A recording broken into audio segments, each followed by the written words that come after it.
율법을 백성들이 준행하면 하나님께서 비를 잘 내려서 풍성한 곡식을 거둘 수 있도록 약속하시는 그런 내용입니다. 이제 마무리하는 거죠. 너희가 나의 규례와 계명을 준행하면, 규례와 계명, 십계명, 규례는 지금까지 여러 가지 거룩하게 되어지는 규례들이 있잖아요. 또 제사장 규례, 제사 규례, 성막 규례, 이런 규례들, 이런 걸 다 준행하면은 내가 너희 비를 그 사후에 주리니 땅은 그 산물을 내고 밭의 수목은 열매를 맺을지라 너희의 타작은 포도 딸 때까지 미치며 너희의 포도 따는 것은 파종할 때까지 미치리니 너희가 음식을 배불리 먹고 너희 땅에 안전히 거하리라. 이것이 이제 이스라엘 백성의 모형적인 하나님의 그 섭리인데, 그러니까 여기서 율법을 준행하면 비를 잘 내려서 풍성한 곡식을 거두게 한다. 이걸 이제 그대로 오늘의 현실 속에다가 그대로 적용을 하는 그런 메신저들이, 그러니까 교사들이 대부분이죠. 봐라, 성경에 율법 잘 준행하면 풍년된다고 하지 않았느냐. 그래서 조금만 날씨가 비가 안 와도 교회에서 비 오게 해달라고 철야기도 하고 이런 경우들도 많이 있고 그러는데, 그게 이제 성경을 구조적으로 보지 못하는 그런 어리석음에서 와지는 것들입니다. 지금까지 이제 레위기에서 모세가, 여호와 하나님께서 모세를 통해서 많은 규례들, 율례들, 계명 다 전파하지 않았어요? 언약을 하나님께서 주실 때에 성막 규례, 그 다음 예물 규례, 제사장 규례, 거룩하게 되어지는 규례, 이런 규례들을 부분별로 전부 하나님께서 지금 말씀하신 거란 말입니다. 그러니까 이걸 그대로 잘 지켜라, 이 말이에요. 그러면 앞에서 명한 이 규례와 계명을 지키라고 하는 이 말씀은 바로 성전을 잘 지키고 제사장복을 잘 입고 제사장이 제물을 잘 드리고 안식일도 잘 지키고 그 말이란 그런 얘기란 말입니다. 그러면 안식일도 바로 이 성막규례나 제사장규례에 다 들어가는데 왜 안식일은 지금 지키라고 그러고 율법대로 지키라고 그러고 왜 성막은 왜 안 짓느냐 이거예요. 그래서 이제 어떤 목사님들은 이걸 지어놓고, 이 건물 지어놓고 이게 거룩한 성전이다. 그리고 목사가 가운 입고 이게 하나님의 거룩한 성의다. 그래서 성의라고 그러잖아요. 목사가 입는 가운을 가리켜서. 이런 묻지 못할 일들이 우리 교회 안에서 지금도 일어나고 있단 말이죠. 이건 이미 그리스도 안에 다 이루어진 거예요. 예수 그리스도가 영원한 신령한, 영원히 썩지 않고 멸하지 아니하는 거룩한 그 신령한 몸을 입으시고 부활하심으로 완벽한 제사장으로서 하나님 우편에 가서서 지금 우리를 대신해서 영원한 제사를 드리신 그리스도의 제사로 말미암아 완벽히 이루어진 거고요. 또 안식일도 안식의 주인 되신 예수 그리스도가 우리의 심령 속에 죄와 사망의 권세에서 놓아줘가지고 정말 우리가 자유함을 누리고 평안함을 누리도록 하나님이 허락해 준 거란 말입니다. 예수 그리스도를 통해서. 그러니까 우리에게는 훨씬 더 업그레이드 돼가지고 참 신령한 것으로 참 것으로 하나님께서 누리게 해주신 거란 말입니다. 그런데 이걸 다시 저 구약시대로 끌고 내려가서 여러분 율법대로 잘 지켜 행해야 정말 하나님께서 풍년을 줍니다. 그러면 예수 안 믿는 일본 같은 나라는 왜 저렇게 늘 풍년 들고 농사가 잘 되고 왜 그래요? 그런 건. 카나다 같은 나라도, 거기 카나다 예수 잘 믿는 아니에요. 카나다도 이미 다 돼버렸어요. 그래도 얼마나 그 사람들 거기 다 농산물도 잘 되고 과일도 잘 열고 그럽니까? 그러니까 이제 그렇게 따져서는 안 되죠. 이제는 우리에게는 예수 그리스도가 완전하게 이루어지심으로 우리의 심령이 풍성히 먹고 마실 수 있도록, 우리의 영혼이 가라지 아니하도록 하나님께서 우리에게 은총을 베풀어 주셨다. 이것이 다 이루어진 거예요, 그리스도를 통해서. 그 다음 이 6절로 8절은 율법을 준행하면 그 땅에 평화를 줄 것이라. 이것도 똑같은 얘기예요. 같은 얘기. 율법 준행하면, 율법 준행한다는 건 예수 그리스도가 다 이루어 주신 거란 말입니다. 전부가 다 우리를 다 속량해 주시고 사망 권세에서 속량해 주시고 율법의 무거운 짐 밑에서 우리를 속량해 주시고, 그 다음 이제 9절로 13절 761페이지 나오죠. 번성하며 창대케 하고 장막을 세우실 것을 약속을 합니다. 이건 이미 하나님께서 아브라함에게 다 약속한 거 아니에요. 그러니까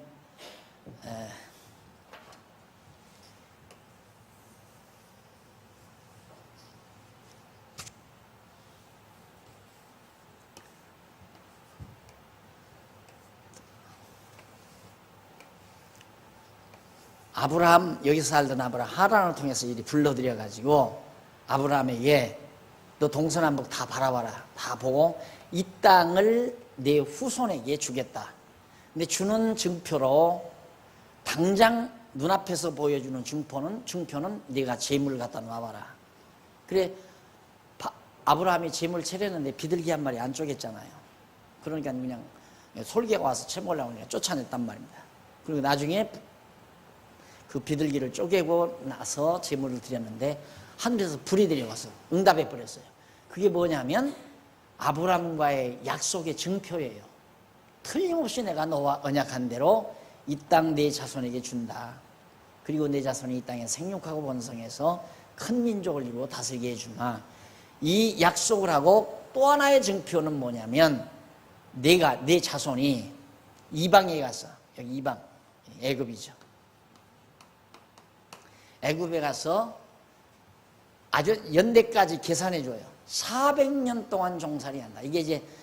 이건 아까 제사를 받는 것은 즉석에서의 증표고, 이것은 400년이라는 긴 역사 과정을 통해서 하나님께서 증표를 보여주는 거예요.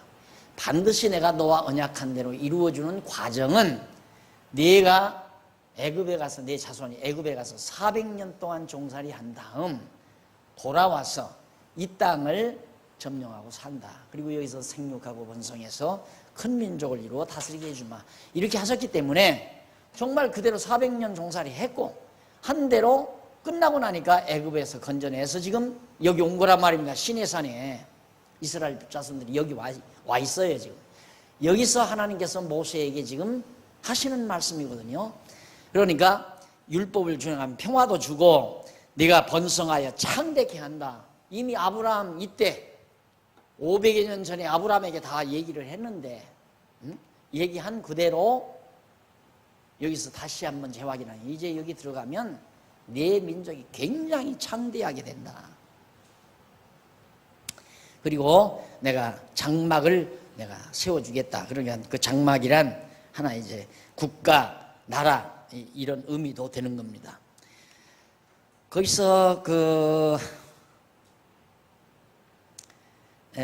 거기 보면 9절에 보면 내가 너희를 권고하여 나의 너희와 세운 언약을 이행하여 너희로 번성케 하고 너희로 창대케 할 것이라 는 내용이 나오는데, 이것은 바로 너희를 향해서 하나님께서 직접 하나님의 그 이스라엘 백성들에게 그렇게 해주겠다 그 말이에요. 너희들이 가서 그렇게 하라 그 말 아니에요. 너희들이 가서 번성하고 창대하고. 그런데 현대 신학자들이 아담에게 생육하고 번성하라, 땅을 정복하라, 다스리라 이 말을 문화 명령으로 다 이해하잖아요. 하나님께서 그렇게 인간들에게 문화를 창달하도록, 문화를 만들어서 살아가도록 명령하셨다. 그러니까 이 문화를 우리 인간이 만들어 가야 된다. 이러고 나오는 거거든요. 그래서 우리는 정치도, 또 문학도, 예술도 모두 다 우리 기독교가 정말 기독교 형식으로 이렇게 문화를 만들어서 이 땅에서 하나님의 나라를 이루어야 된다. 그래서 조국 복음화니, 대한민국 복음화니, 서울 복음화니, 무슨 세계 복음화니 이런 묻지 못할 말들을 막 뱉어내는 거죠. 세계 복음화를 어떻게 시켜요? 하나님이 세계 복음화 시키려고 하는 거 아니잖아요. 택한 백성들을 구원하려고 하는 거지. 그런데 인간들의 야망이 그런 용어를 만들어 놓고 모든 성도로 와요. 이 말이 어떻게 들려질지 모르지만 지금 나라가 떠들썩하잖아요. 선교 간다고 가가지고 거기 놀러 간 사람들도 있어요. 보니까 애송이들 놀러 간 게 많아요. 따라가서 뭐 그냥 순간의 흥분, 내가 지금 뭐 도와주러 간다 하고 가가지고 그게 세계를 복음화하고자 하는 자기가 하는 게 아니에요. 물론 하나님께서 그 사람들을 그렇게 시켜서 어떤 그 파문을 일으켜가지고 이거 다 물론 다 하나님이 이렇게 해가는 거죠. 그런데 하나님이 약속하신 걸 하나님이 이루어가요. 하나님이 그대로 다. 그러니까 언약 자손들에게 아브라함에게 언약한 대로 하나님께서는 반드시 내가 약속대로 이 땅에서 너희들 창대케 해서 이 땅 정령하게 해주마 그 말이에요. 너희가 가서 그렇게 해라 하는 얘기가 아니라. 그러면서 이제 26장 14절로 17절로 보면 재앙으로 쳐서 대적에게 파괴하실 것을. 뭐냐면 이제 여기 왔으니까 이렇게 해서 여기 들어갈 거 아니에요. 이 땅 들어가는데 왜 열조 아브라함에게 언약했으니까 한 종살이는 400년 했지만 아브라함, 이삭, 야곱 지나서 가서 400년 한 거란 말입니다. 그러니까 아브라함, 이삭, 야곱 때 좀 보태면 한 500여 년간이에요. 500여 년. 예, 500여 년 전에 아브라함을 통해서 언약하신 말씀을 이루시기 위해서 지금 백성들을 이끌어 드리는 거란 말입니다. 종살이 400년 시킨 다음에 여기 와서 이제 이 땅을 점령하는데 여기는 가나안 7족속이에요. 7족속. 이 가나안 7족속은 이 바벨 지역에서 이제 홍수가 일어났잖아요. 이 바벨탑을 쌓고 다시는 우리 흩어지지 않고 여기서 이제 하나님을 대항하자 하고 바벨탑 쌓다가 하나님께서 언어를 혼잡시키니까 함의 자손, 노아의 함의 후손은 이쪽을 향해서 왔어요. 이제 이 함, 우리 창세기 공부할 때 공부했죠. 야벳은 일로로 갔어요. 야벳. 셈은 일로로 갔어요. 셈의 후손. 이렇게 흩어졌단 말입니다. 그런데 여기서 셈의 후손이 일로로 가는데 셈의 후손 하나 아브라함을 일로로 불러낸 거예요. 그럼 이쪽으로 온 건 누구냐면 가나안 후손이에요. 함의 후손이에요. 함의 아들 가운데 가나안이라는 아들이 하나 있었잖아요. 그 아들이 여기 와서 이제 그 후손들이 여기를 자리 잡고 살아가는데 가나안의 후손도 이제 7족속으로 번창을 한 거예요. 이게 자손들이 번창해가지고 7족속이 됐는데 이들은 이미 여기서 대대로 이미 성도 쌓고 포도원도 개발하고 삶의 터전도 만들고 해서 잘 살고 있어요. 지금 군대도 양성하고. 그런데 애굽에서 400년 동안 종살이 하다가 겨우 풀려나서 여기 온 민족이 여기 어떻게 들어가서 이 땅을 빼앗느냐 이 말이죠. 불가능하잖아요. 그래서 하나님께서 약속하는 거예요. 내가 재앙을 내려가지고 대적들 그 가나안 7족속들을 전부 다 패하게 만들어가지고 쫓겨나게 할 게다. 그러니까 걱정하지 말고 이제 너희들 여기 들어가라. 그리고 중요한 건 이게 그 대신 나 잊지 말라. 나 잊지 않으려면 율법 잘 지켜야 한다 이 말이죠. 나만 잊어버리지 말고 나만 의지하고 너희들이 가면 여기 가서 이제 풍년도 들 것이고 대적도 다 쫓아낼 것이고 너희 자손들이 번창해서 큰 민족을 이루게 하려고 내가 데리고 가는 거니까 가서 정말 나 여호와 하나님 잊지 말고 우상 섬기지 말고 날 경외해라 그 얘기예요. 그리고 이제 넘어가서 26장 18절로 20절에 보면 62페이지 762페이지 아래에 보면 그래도 준행치 않아서 재앙을 7배 더하실 것이다.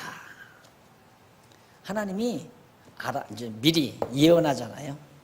하나님이 이렇게 하지 말라 해놓고는 뭐라고 하냐면 18절 너희가 그렇게 되어도 내게 청종치 아니하면 너희 죄를 인하여 내가 너희를 7배나 더 징치할지라. 내가 너희의 세력을 인한 교만을 꺾고 너희 하늘로 철과 같게 하며 너희 땅으로 놋과 같게 하리니 너희 수고가 헛될지라. 땅은 그 산물을 내지 아니하고 땅의 나무는 그 열매를 맺지 아니하리라 나와요. 여기서 보면 청종치 아니하면 그런 내용이 나오죠. 여호와 하나님께서 이스라엘 자손에게 내신 재앙을 당하고 그 많은 재앙을 당하고도 만약에 청종치 아니하면 이미 내리신 재앙보다 7배나 더 하나님께서 내리시겠다. 그래서 그 재앙 가운데서 하늘과 철, 하늘에서 비가 내려오지 않게, 비가 안 내려오게, 그렇게 해서 이제 아무런 열매도 거두지 못하도록 그렇게 해서 하나님께서 이제 멸하겠다, 그런 내용이에요. 그러니까 대적을 패하게 하나님께서 대적들로 전부 멸망당하게 그렇게 해 주시는데, 우리 거기 조금 정리를 하고 넘어가야 되겠네요. 62페이지 다시 넘어가서 성경 본문 빼놓고 그러나 라는 접속사가 나오죠. 그 14절 제일 앞에, 그러나 너희가 내게 청종치 아니하여 이 모든 명령을 준행치 아니하며 나의 규례를 멸시하며 마음에 나의 법도를 싫어하며 나의 모든 명령을 준행치 아니하며 나의 언약을 배반할진대 내가 이같이 너희에게 행하리니 곧 내가 너희에게 놀라운 재앙을 내려 폐병과 열병으로 눈이 어둡고 생명이 쇠약하게 할 것이요 너희의 파종은 헛되리니 너희의 대적이 그것을 먹을 것이며 내가 너희를 치리니 너희가 너희 대적에게 패할 것이요 너희를 미워하는 자가 너희를 다스릴 것이며 너희는 쫓는 자가 없어도 도망하리라. 아주 약속이죠. 도망. 그렇게 된다, 그런 얘기예요. 그런데 재앙으로 쳐서 대적을 패하게 하신다. 대적을 패하게 하는 게 대적에게 패하게 하신다. 하나님의 명령을 준행치 아니하면 대적에게 다 멸망당하게 한다, 그런 내용이. 그래도 청종치 아니하면 재앙을 7배나 더 내리겠다 그랬는데, 여기서 이제 그러나라고 하는 그 접속사 762페이지 나오죠. 히브리 원문에 외임이란 말이 나와요. 외임이란 말인데 이것을 이제 그러나로 번역을 했거든요. 이는 다양한 뜻을 가지고 있긴 하지만 이 문맥상으로 보아서 그럼에도 불구하고 그렇게 번역하는 것이 훨씬 다 정확하게 번역되는 겁니다. 그러나 하지 말고 그럼에도, 하나님께서 그렇게 평화를 주고 곡식을 풍성케 주었음에도 불구하고 그 말이에요. 또 번성하고 창대케 주었음에도 불구하고 그 말이에요. 그런데도 그렇게 했음에도 불구하고 백성들이 준행치 않으면 재앙을 7배나 더 내리겠다. 이게 이제 거듭 얘기지만 뭐뭐뭐뭐 하면 뭐뭐뭐뭐 하겠다. 여러분들이 이 내용만 바르게 이해해도 성경이 확 바뀌었어 보여요. 바르게.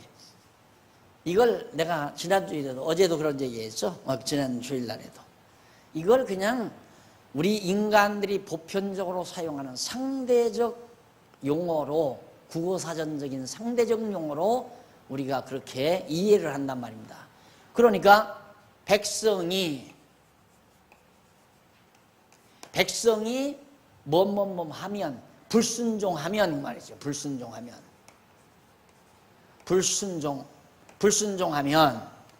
하나님께서 재앙을 내리게, 하나님이죠. 하나님께서 재앙을 내리겠다.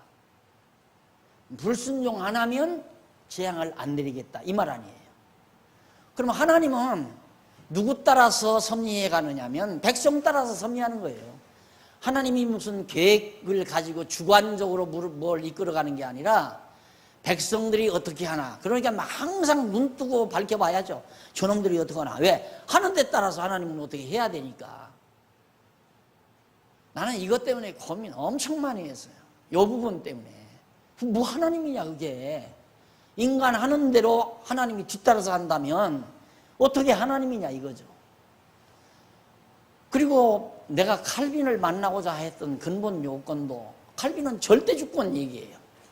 하나님의 절대적인 주권. 이건 절대적인 주권이 안 되잖아요. 이건 상대적인 주권이죠. 상대적인 주권이 여기에 있어요. 백성에게 있어요. 저주 내리고 안 내리는 것, 재앙이 내리고 안 내리는 주권을 누가 가지고 있어요? 누가 가지고 있어요? 하나님은 심부름이고 주권은 백성이 가지고 있는 거예요. 이게 어떻게 안 괴롭냐 이거예요. 엄청 괴로운 거죠. 이게 해결이 안 나니까.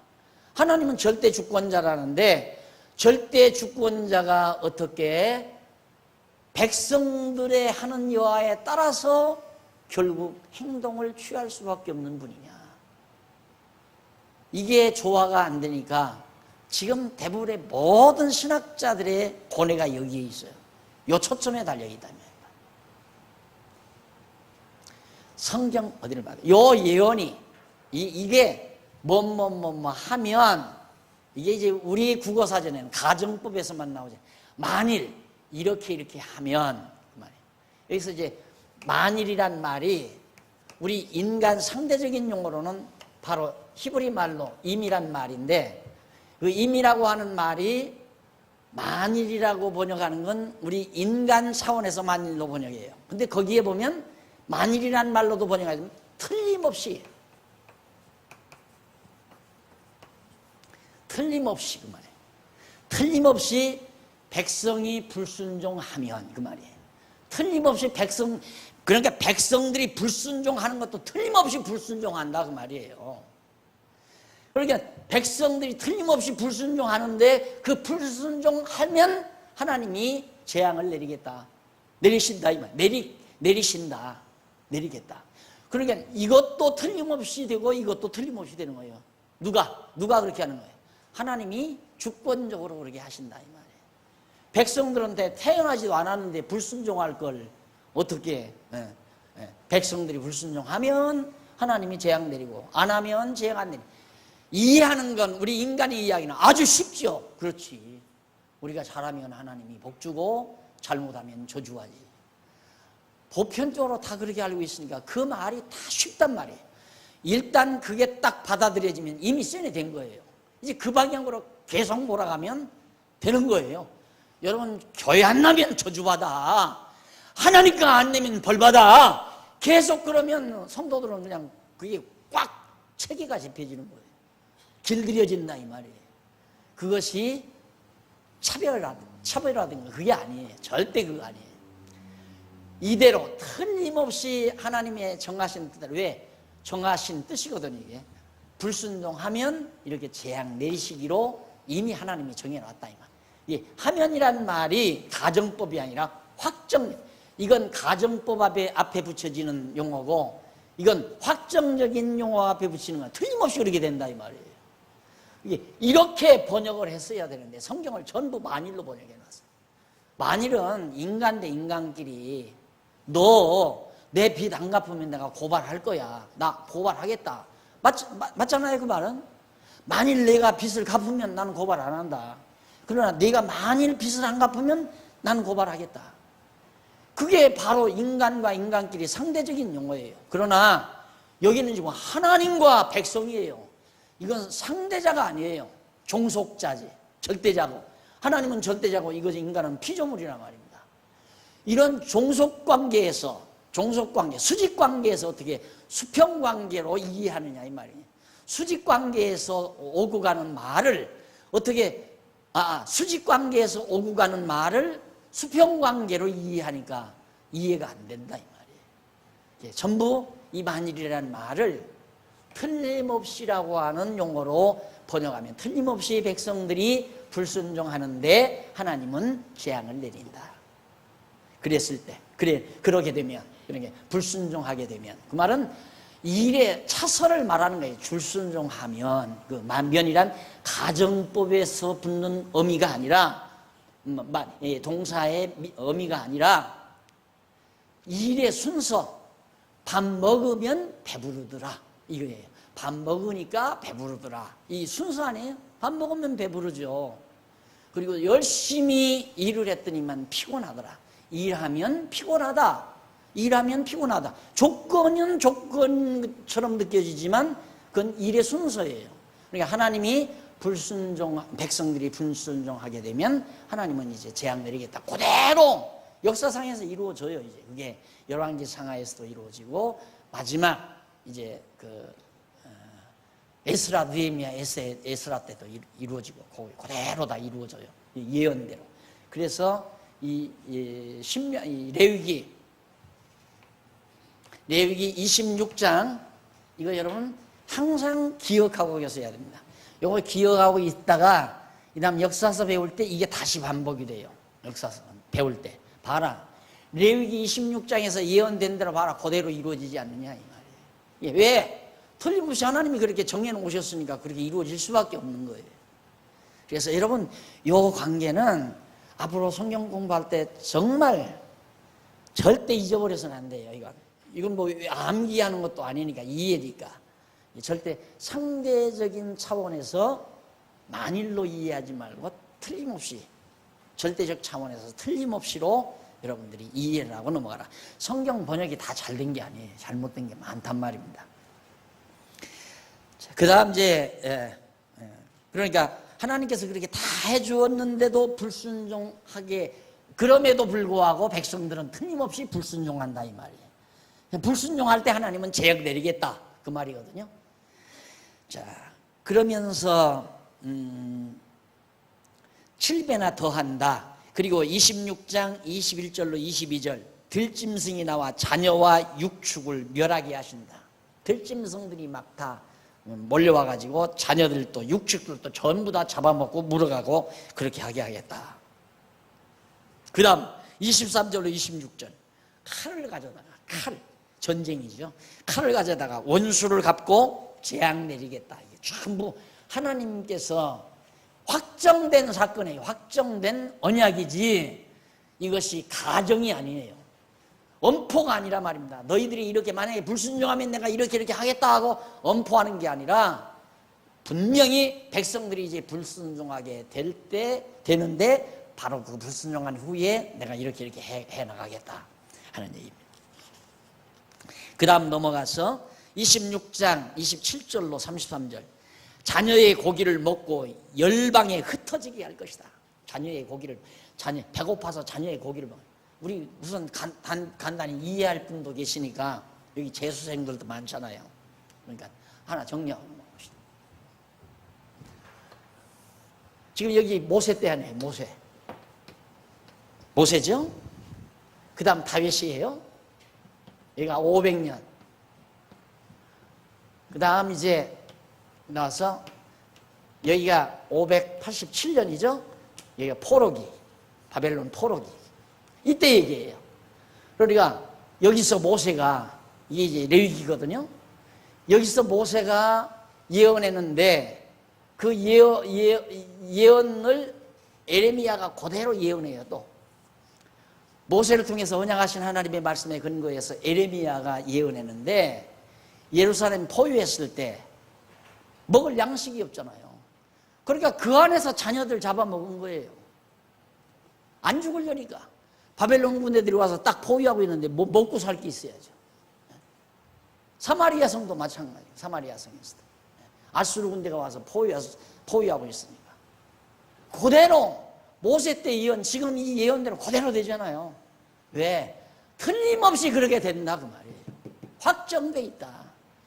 만일 그렇게 되면 되는 게 아니라 이미 하나님께서 그렇게 역사를 작정해 놓고 이끌어가는 거라고 말이에요.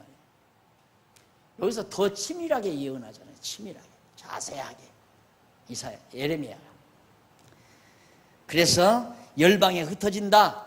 그대로 흩어졌잖아요. 여기서 다 흩어졌죠. 여기서 예루살렘에서 전부 열방, 바벨론 저리 아수르로 저리해서 갈대아 지방으로 전부 다 흩어져 버렸잖아요. 하나님께서 흩어진다고 모세 때 예언한 그대로. 그러니까 한 1000년이 훨씬 넘는 이전에 예언된 것이 1000년 이후에 그대로 역사상에서 이루어진다. 이유는 하나님이 언약대로 이루시는 여호와의 힘을 알게 하기 위해서. 우리가 그렇게 정리를 해야 만상하다 이해가 되죠. 생각 있는 사람은 야, 그 기독교가 믿는 하나님 무자비해서 나는 안 믿는다. 똑똑한 사람이에요. 그런 생각도 안 해요. 예수 믿는 사람들, 교회 다니는 사람들은 그런 생각조차도 안 해요. 당연한 줄 알아요. 세상에 어떻게 하나님은 그렇게 막 사람들을 무자비하게 막 수만 명, 수십만 명 죽게 만드느냐. 다 계획해서 그렇게 죽도록. 목적이 하나님 여호와이심을 계시하기 위한 데 목적이지 이 땅에다가 평화, 왕국, 인류가 행복하게 살 수 있는 세상을 건설하기 위한 하나님의 섭리라면 납득이 안 가는 거죠. 그런 일이 없게 만들어야죠. 전쟁 안 일어나게 만들어야 되고 저런 일도 없어야 되잖아요. 그 순진한 젊은이들이 뭐 어쨌든 무슨 생각으로든지 봉사하겠다고 갔는데 그렇게 해서 무자비하게 죽었잖아요. 앞에 젊은이 하나는. 왜 그런 자들을 그렇게 또 가만 놔둬요, 하나님. 그것도 역시 다 하나님께서 당신을 계시하기 위한 하나의 도구로 사용한다는 의미에서 우리는 납득이 가능하고 그것이 소화가 되고 그래서 이제 우리는 문제 해결, 해석을 다 할 수 있지만은 일방적으로 보면 뭐, 야, 하나님이 우리를 인간을 도와서 우리로 하여금 행복하게 잘 살게 하는데 목적이 있다 한다면 무자비해서 난 두려워서 못 믿는다. 어떻게 그렇게 무자비한 신이냐, 신이. 말할 수 있잖아요. 자, 열방에 흩어지게 하신다. 약속한 대로 역사상에서 그대로 이루어지죠. 그 다음 26장 34절로 39절 땅은 쉬게 되고 대저그 땅에서 쇠잔티 하실 것이다. 아주 단정적이에요. 다 흩어버리면 이 땅은 포로로 잡혀간 동안 70년 안에 70년 어디요? 여기 70년 동안 70년 동안 땅이 황폐한다고 하지만 잡풀이 우거지고 황폐하다고 하지만 그동안에 하나님은 70년 동안 땅을 편안히 쉬게 한다 이 말이에요. 그리고 백성들은 잡혀가서 이방에 가서 다 쇠잔하게 되죠. 그러다가 다시 돌아오게 한다고 그러잖아요. 다시 돌아와서 이 땅에 경작을 하니 얼마나 잘 되겠어요. 복식이 무성하게 얼마나 비옥하게 하나님이 그렇게 하시겠다고 지금 언약하시는 말씀이 모세 때라니까요. 지금 이때 하는 거예요. 이때 될 일을 천년도 넘어서 될 일을 천년 후에 될 일을 하나님께서 모세를 통해서 미리 아직 가나안 땅 들어가지도 않았는데 이스라엘 민족사를 간략하게 개괄적으로 지금 하나님께서 정리해 드리는 겁니다. 이렇게 내가 섭리해 가겠다라고. 그런데 이런 생각을 못하니까 번역자가 그렇게 번역할 수가 없잖아요. 하나님은 그런 분이라는 거 알고 번역했으면 만일을 안택하고 임이란 말을 틀림없이란 말로 해석을 해서 나 같으면 백성이 틀림없이 여기 앞에서 만일 하지 말고 틀림없이 백성이 불순종하게 되면 하나님 내가 재앙을 이렇게 내리겠다 이렇게 해야죠. 면자라는 게 가정법으로 해결되는 게 아니라 확실성 되어질 일에 대한 확실성 시간적 차설을 나타내는 말로 어미로 동사어미로 우리가 이해할 수 있단 말입니다. 그러니까 만일을 붙이는 거하고 틀림없이를 붙이는 거하고는 전혀 문맥이 달라진다는 걸 알 수 있죠. 그 다음 이제 넘어가서 26장 40절로 45절 열조와의 언약 때문에 땅을 권고하신다 나오잖아요. 열조와의 언약 때문에 그 말은 뭐냐면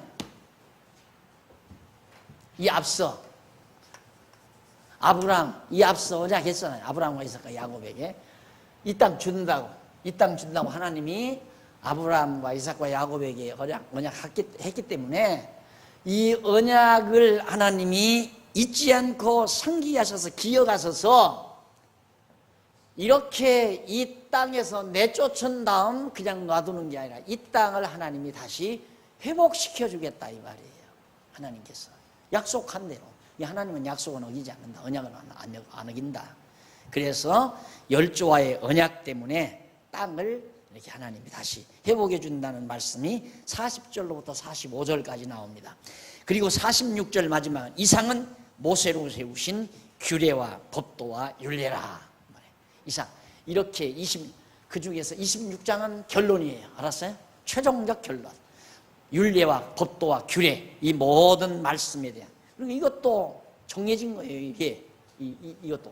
그러니까 언약이란 말입니다. 그래서 율법을 신학에서는 율법을 행위언약이라고 그러죠. 행위언약. 이게 행위언약이라고 이렇게 학문적 용어를 붙인 이 자체가 큰 모순이에요. 행위언약이라는. 이 행위언약이라는 말은 뭐냐면 이걸 말하는 거예요. 요 구도를 말하는 거예요. 인간이 순종하면 복받고 불순종하면 저주받는다. 이게 행위언약의 원칙이에요. 천만의 말씀. 하나님의 언약은 행위언약, 은혜언약 따로 없는 게 전부 은혜언약이에요. 그냥 은혜언약이기 때문에 하나님이 일방적으로 다 쏟아붓는 거예요. 하나님께서 전부 다. 행위언약이면 뭐로 회복해요? 뭐로 회복하느냐 말입니다. 그러니까 뭔 얘기냐면 내가 이쯤 되면 이제 막 서둘러지죠.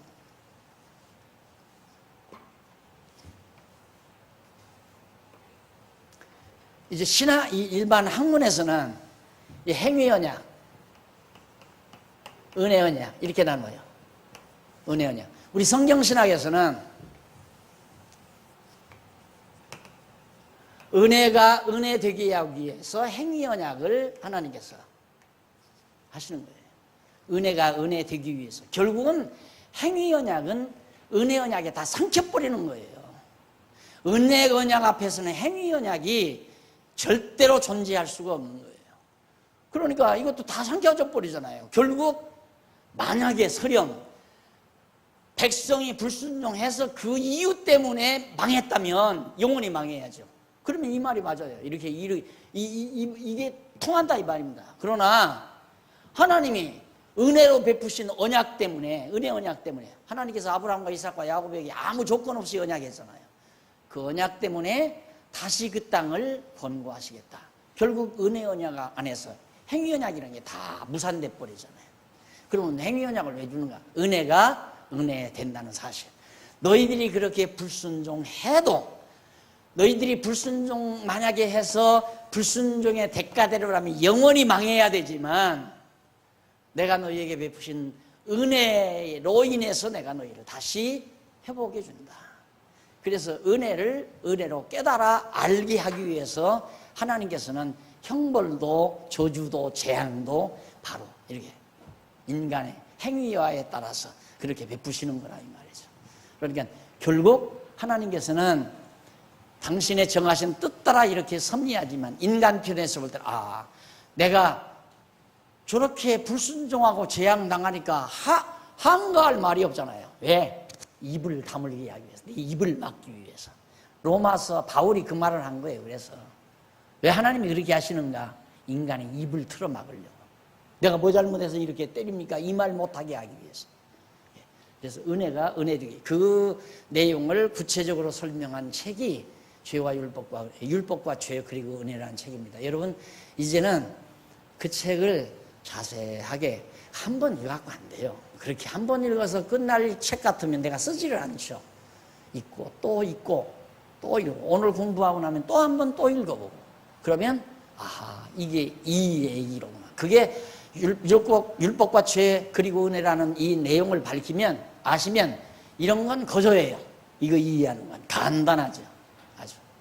그래서 지금 모세를 통해서 언약하신 말씀 이걸 최종적으로 이제 정리해 놓았습니다. 그리고 나서 계속 넘어가는데 헌물로 성별 규례입니다. 헌물 하나님 앞에 드리는 헌물을 성별하는 규례가 27장에 나오는데 1절로 7절에 보면 여호와께서 서원자의 값을 정해드리는 규례. 서원자 하나님 앞에 내가 하나님께 바치겠습니다. 내 자녀를 바치겠습니다 했을 때 그걸 값을 정해서 대속하는 대신 드리는 헌물이 있어요. 하나님이여, 내가 이제 나 남은 여생 오직 주께 드립니다, 하나님께 바치겠습니다 했을 때 값을 정해서 하나님께 드리는 헌물, 그것이 바로 27장 1절로 8절에 나오고요, 9절로 13절 70페이지나 770페이지 생축 서원무로 값을 정하여 드리는 규례입니다. 생축을 또 하나님께 드린다고 했을 때 그걸 값으로 정해서 드리는 규례도 나오고, 그 다음 27장 14절로 15절 집을 드리려 할 때 값을 정해 드리는 게, 내가 집을 바치겠습니다 할 때 집 자체를 드리는 게 아니라 그걸 값을 쳐서 또 돼요, 대가로. 이게 모두가 다 뭘 의미하느냐면 대속을 말하는 거예요. 대속, 대신 속한다, 대신 값을 지불한다. 그 말은 내가 하나님 앞에 갚아야 될 모든 부채를, 죄에 대한 대가를 예수 그리스도가 대신 속정으로 드려지실 것에 대한 하나의 모형과 그림자입니다. 그 다음 16절로 25절 71페이지 밭을 드리려 할 때 값을 정해드리는, 아니 그 밭을 하나님께 드리면 하나님 갖다 뭐 하겠어요. 그러니까 결국 그걸 대신 값을 정해서 드리는데, 그 값을 받아서 결국 하나님 앞에 대신 속죄전으로 드리는 내용입니다. 그 다음 부정한 짐승일 경우 정가하여 드리는 규례. 내가 제사 드리려고 부정한 짐승, 눈먼 걸 하나 가져갔는데 그건 하나님 앞에 드릴 수 없잖아요. 그러니까 그걸 대가를 쳐서 드리는 규례. 역시 내 죄값을 내가 치러야 되는데 내가 죽어봤댔자 부정한 것, 내 부정한 것을 하나님이 받을 수가 없잖아요. 그러니까 내 대신 정결하신 예수 그리스도께서 대신 지불해 주시는 은혜를 다시 한번 우리에게 전달해 주는 모형적 수단입니다. 그 다음 28절로 29절 여호와께 아주 바친 것은 팔거나 속하지 못한다. 하나님 앞에 바친 것 팔아서도 안 믿고 속해서도 안 된다. 그런다고 예배당 팔면 안 된다, 그건 아니에요. 그런 거, 그런 의미로 지금 여기서 말하는 거 아니에요. 또 그렇게 생각하는 사람들이 있더라고요. 한번 하나님의 것이라고 해서 구입한 것은 되팔아서 안 된다 그러는데, 상황 따라서 팔아서 다시 바꿀 수도 있고 그런 거죠. 이제는 예수 그리스도가 다 이루신 건데 그걸 구약의 것을 오늘에 갖다가 적용해서 이용한다면 어리석은 일이죠. 30절로 33절 땅의 10분의 1은 무엇이나 바꾸면 속하지 못한다. 땅의 10분의 1은 무엇이나 바꾸면 속하지 못한다. 10분의 1이란 11조 아니에요? 11조. 예. 그것도 무슨 재물이나 마찬가지예요. 예를 들면 어느 농부가 양이 새끼 10마리가 났어요. 근데 10마리 중에 한 마리를 정결한 걸 골라서 11조로 갖다가 이제 드리려고, 제물로 드리려고 가지고 왔는데 보니까 너무너무 잘생긴 거예요. 너무너무 잘생기고 종자가 좋고, 그러니까 비리비리한 걸로 바꿨다. 그때는 절대 속할 수가 없다. 안 된다 이 말이에요. 바꾸지 말고 드리라. 그러니까 결국 예수 그리스도 제물 위에는 안 된다는 얘기예요. 그리스도 위에는 우리를 속할 제물이 있을 수가 없다. 바꿀 수가 없다. 예수님을 드려야 될 영원한 제물을 김씨가 드리고 이씨가 드리고 석가모니가 드리고 공자가 드리고 그게 불가능하다는 얘기입니다. 이상은 여호와께서 모세에게 명하신 계명이라. 이 모두가 다 하나님께서 명령하신 계명 안에 다 들어가는 거예요. 율례와 규례와 법도, 이것도 사실은 계명이 근본이에요. 명령, 계명. 계명 안에 율례, 규례, 법도 이런 것들이 다 들어있죠. 그래서 레위기 27장까지 얘기하죠. 그 가운데서 여러분 26장은 꼭 결론적인 내용이니까 이것은 꼭 항상 기억을 해두시라. 이번에 나오는 11권 레위기 11, 에레미야, 에스겔, 선지서, 강론집 11권에는 지난번 10권에도 많이 이용됐지만 레위기 26장의 내용이 자주 나와요. 그러니까 여러분들이 그 강론집을 읽다가 레위기 26장 나면 맞구나. 바벨론 포로 잡혀가서 예루살렘 망한다. 이것도 레위기 26장 근거 자료가 나와야 하잖아요. 또 잡혀갔다가 다시 포로에 돌아온다. 근거 자료가 나와야 하잖아요. 하나님께서 다시 권고한다는 내용 다 나오니까. 그래서 이제 레위기 26장이 많이 등장하고 26장만 있는 게 아니라 이제 또 조금 있다가 다음 학기에 배우겠지만 신명기에는 좀 더 레위기보다 더 소상하게 나와요. 자세하게. 그러니까 레위기 26장, 신명기 28장, 29장, 30장 이 부분이 많이 선지서에 인용이 됩니다. 그 예언대로 역사가 그대로 이 이스라엘 민족 역사가 그대로 이루어져 가고 있기 때문에요. 그래서 모세는 선지자다. 선지자 중에 선지자죠. 그래서 하나님께서 모세를 통해서 언약하신 말씀에 의해서 이사야나 에레미야나 에스겔 선지자와 같은 선지자를 통하여 예언하고 그 예언대로 하나님께서 역사를 진행하고 그렇게 해서 하나님 당신 자신이 언약대로 이루시는 여호와이심을 우리에게 계시해 주고 바로 거기에서 우리는 결론을 얻게 되는 겁니다. 오늘 강의 종강식도 있고 그러니까 여기까지 하고 다음 학기부터 민수기부터 다음 학기 공부하도록 약속드리면서 오늘 첫 학기 강의를 마무리합니다. 기도하십시다. 살아계신 하나님 아버지, 은혜를 진심으로 감사합니다. 지난 한 학기 동안 우리에게 건강을 주시고 시간을 주셔서 무사하게 창세기, 출애굽기, 레위기를 공부할 수 있게 하신 것을 진심으로 감사합니다.